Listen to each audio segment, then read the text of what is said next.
Tensions in West Asia are new to us, but this time the things are getting really serious. Hi, hello everyone. Welcome to the State of Affairs brought to you by Shankar IAS Academy.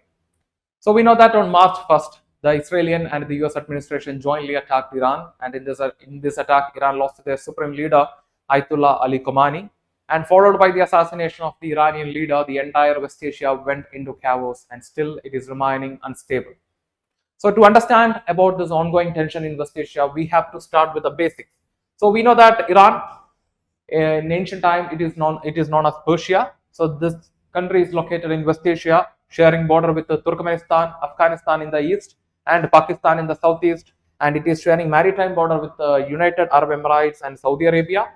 And it is sharing the western border with Iraq. And the major water bodies near the Iran are Caspian Sea in the north, Persian Gulf in the south, as well as the Oman in the Gulf of Oman in the south. And this region between the Persian Gulf and the Gulf of Oman is very important. This is known as Strait of Hormuz, and this region is vital for the international trade. And the southwest region of Iran is very important, both geopolitically as well as economically, because this region has the rich reserve of oil. And we know that Iran has the third largest oil reserve in the world after Venezuela and Saudi Arabia. And talking about the history of Iran, so we can divide the history of Iran into ancient, medieval, and early modern as well as modern period. So we can see that in the ancient time, three major dynasties, that is Achaemenid dynasty, Parthian dynasty, and Sasanian dynasty ruled the Iran. But the early human history in the Iran can be traced back to 4000 BC. That means the history of Iran starts around 4000 BC. But the ancient dynasties, the prominent dynasties that ruled the Iran in the ancient time are the Achaemenid, Parthians, and the Sasanian dynasty. And the last dynasty was this, the last ancient dynasty was the Sasanian dynasty, which ruled from 200 to 630. So this time, that is in between, that is around 550, that time the Islamic ideas got popularity across West Asia, and it started spreading across all directions. And it reached the Persia around 7th century CE. And from 7th century to 15th century, the Persian region, that is the modern Iranian region, went under Islamic conquest as well as it went under Islamicization. And we can see that after the 15th century, that is from 16th century to 20th century, different dynasties ruled the Iran. And the most prominent one is the Safavid dynasty, which attained the power under the rule of Shah Ismail. And during his time, the Safavid dynasty was in the peak of this power. And we have to understand that the Shah Ismail of the Safavid dynasty was a contemporary to the Mughal ruler Zahiruddin Babur, the founder of the Mughal Empire. And we can see that after the Safavid dynasty, different Mongolian dynasties ruled the Iran for a short period of time, and then comes the rule of Qajar dynasty. So this Qajar dynasty rule lasted till 1925, and we can see that in 1925, that is in the early 20th century, a US and British alliance placed the Pahlavi dynasty in the Iranian throne. So they replaced the Qajar dynasty and placed the Pahlavi dynasty. The US and the Great Britain placed the Pahlavi dynasty in the Iran. So we can see that there were two major rulers in the Pahlavi dynasty from 1925. The first ruler was the Reza Shah Pahlavi, and he ruled the Iran from 1925 to 1940. And we can see that after his rule, his son succeeded the throne. His name was Mohammad Reza Pahlavi, and he ruled the Iran from 1940 to 1979. So we have to understand that during this time of the Pahlavi rule, the Iran had a very good relation with the American administration, and this time the Iran was also a constitutional monarchy. That means they had an elected government headed by the prime minister, and the most important prime minister is the Mohammad Mossadegh. So he was elected in the year 1951. One decision made by this prime minister changed the relation between Iran and the United States of America. Mohammad Mossadegh decided to nationalize the Iranian oil. And what happened? The Shah, that is the ruler of Iran, is loyal to American administration but not the government. And to deal with this issue, the America sent their CIA officers, and a CIA-backed operation, that is Operation Ajak, was launched in the year 1953, and this operation removed the prime minister from the position and gave absolute power to the Shah of Iran, that is to the Mohammad Reza Pahlavi. And during his time, during his rule, we can see that he took a lot of initiatives to modernize and westernize the Iranian society, but that backfired the Iranian administration headed by the Shah, because he didn't understand the loyalty of the Iranian people to the Islamic culture and Islamic ideas. So this efforts of the Shah to modernize the Iranian society, to westernize the Iranian society backfired, and that indirectly led to the support to Ruhollah Khomeini, the predecessor of the present, the later Iranian Supreme Leader Ayatollah Ali Khomeini.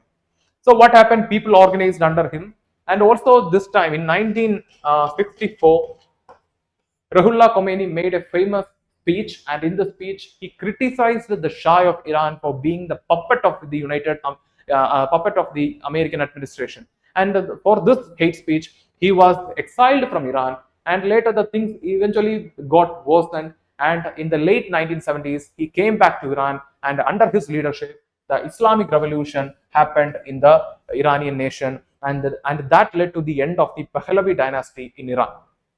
And after that, Iran changed their relation with the United States of America, and also in the very next year, that is in 1980 itself, Iran went war with the Iraq. So this time the Iraq was led by the Saddam Hussein, and he was indirectly supported by the America and the Britain. And we can see that there were two major factors behind the Iran-Iraq war. The one was ideological factors are there, and second, political factors are also there. So if you take the demography of the Iraq, we can see that 60% of the Iranian population, the Iraq population are Shia Muslim, while remaining 40% is Sunni Muslim. But always the power was with the Sunni Muslim. They were the rulers, including Saddam was a Sunni Muslim. So what happened? This led to an ideological conflict between the Iran and Iraq, and that was one of the major reasons. And also the Najaf and Karbala, two major sacred places of the Shia Muslim communities, were located inside the Iraq. So capturing this was also one of the intentions of the Iran-Iraq war. And we can see that America supported the Iraq during the time of the Iran-Iraq war. And we can see that that time and later, the America went against the Iraq administration led by Saddam Hussein. And they destroyed the Iraq in 2003 through the the American invasion of the Iraq. And we can see that in 2000, between the 1980s and 2000s, the Iranian-American relation was bad, because this time the America imposed a lot of sanctions on Iran, a lot of restrictions on Iran, and this continued. And in 2003, George Bush, the American president, he made a statement, and in that statement, he branded the Iranian country as one of the members of the Axis of Devil. So in the early 2000s, three countries, that is Iraq, Iran, and North Korea, were the major enemies of the American administration, because they were not ready to cooperate with the American interest. That is why they became the major enemies to the American administration. And George Bush referred Iran as one of the members of the Devil Axis. And what happened? Again, the Iran was not always stable, and in the meantime, US raised a major concern. That was the uranium enrichment happening in the Iran. So US wanted to prevent the Iran from developing a nuclear weapon, and this became the major or the core topic of conflict between Iran and the American administration.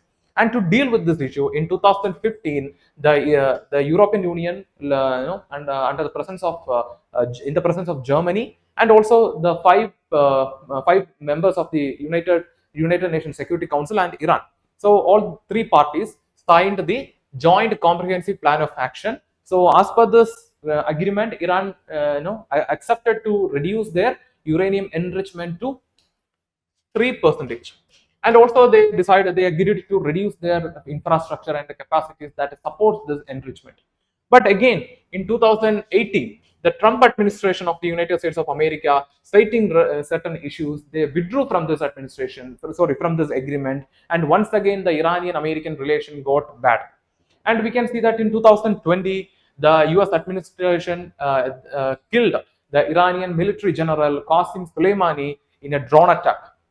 And again, in 2020, we can see that the Democrats came to power in United States of America, and during the time of the Democrats, they did not involve in many conflicts and we can see that in 2021, even the Democratic administration of the United States of America, they withdrew the forces from the Afghanistan. So that was the approach of the Democrats. But we can see that in 2025, in the January month, the Trump administration once again came to power, and the relation between the Iran and the US it once again got bad. And when we talk about the West Asia, I already mentioned that Iran has the third major oil reserve in the world. Therefore, oil plays a crucial role in the geopolitics of West Asia, particularly the politics of the Iran, and also the relation between the Iran and the United States of America. So after Venezuela and after Saudi Arabia, the Iran has the third major oil reserve in the world, that is approximately 209 billion barrels of oil. 209 billion barrels of oil, that is around 11% of the global share of the oil reserve. And this region, Khuzestan region, so this southwest region of the Iran is very important in terms of oil. So many oil fields are located here. For example, the Havas field, it is the largest oil field in the Iran, and it is the third largest oil field in the world. And Gach Saran field, it is the second largest Iranian field, and also Marun field, it is another major oil field in Iran. And then we have other fields like the Aga Jari, Bibi Hakimi, Karanch field. So these are all these Iran, the oil fields are located in this Khuzestan region. So this region is very important for the oil. And then comes the event of March 1st, that is the Operation Roaring Lion launched by Israel, and the Operation Epic Fury launched by the US administration. So this is a satellite image after the US Iranian attack on the building of the Ayatollah Ali Khamenei. So in this attack, Ayatollah Ali Khamenei was assassinated by the US and Israeli forces. So this is a satellite image. And the other important leaders who were killed in the attack, Ali Shamkhani, he was the head of the National Defense Council of Iran, and also Mohammad Pakpor, he was the commander-in-chief of the Iranian Revolutionary Guard Corps. And next, Aziz Nasir Sadat, so he was the defense minister of Iran. So not only the supreme leader, even the most important administrative heads also lost their life in this Roaring Lion and Epic Fury. And so these are the regions bombed by the Israel and the American administration. And in retaliation to the Israel-American attack, the Iran attacked Kuwait, Bahrain, Qatar, United Arab Emirates, and also Israel. And talking about, so this is the current status, and still the fight is going on. And we can see that the major concern is that no party is ready to make a proposal to find or seek peace. That is a major concern that we are facing. That is a major challenge that we are facing. And other countries are also not responding to this West Asian crisis. And talking about the Iran-India relation, so we can see that the West Asia is very crucial for India also, because we can see that the Strait of Hormuz. So the Strait of Hormuz, which is very crucial for the international trade. So according to the estimation of the United States Geological Survey, so we can see that every day nearly 20 to 25% of the global oil consumption is taking place through this Strait of Hormuz, and nearly 50% of India's liquefied natural gas transportation is happening through the Strait of Hormuz. Import of the 50% of India's natural gas is happening through the Strait of Hormuz, and nearly 54% of India's oil import is taking place through the Strait of Hormuz. So if this region is disrupted, or if this region is affected, then definitely the logistics of this region will be affected. Therefore, it will raise the cost of the products. And we can see that yesterday the Iranian administration said that they are going to close the Strait of Hormuz. They are planning to close the Strait of Hormuz. So this will suffocate other countries economically. And one more concern is that our investment in the Chabahar port of Iran. So Chabahar port is very important for India to connect, it connects the India with the Central Asia through Iran. So we have made a memorandum of understanding, as well as we have signed a lot of other investments in this region for the continuous use of the Chabahar port, and also for the development of Chabahar port. If this geopolitical tension is going on in West Asia, then our interest in this West Asia, our investments in West Asia will be affected. So talking about the international law, so we can see that on 1st March, the Israeli administration under Mr. Netanyahu and the US administration under Donald Trump, they decided and they attacked Iran, another country. Donald Trump did not seek permission from US Congress, or he did not take permission from the Security Council. That is the same case of the Netanyahu also. They decided and they attacked another country and killed the leader of that country. So no doubt it is an open violation of the international law, particularly it is a violation of the United Nations Charter, Article 2 clause 4. So according to this Article 2 clause 4, no country should use force to threaten the territorial integrity and the sovereignty of another country. But this is violated in the US attack on Iran. And the major concern is that no country in this world is giving sufficient response to this West Asian tension, and no country is raising it as a major concern, and no country which is involved in the war is taking a step to seek peace. So this is raising the concern not just about the present but also about the future.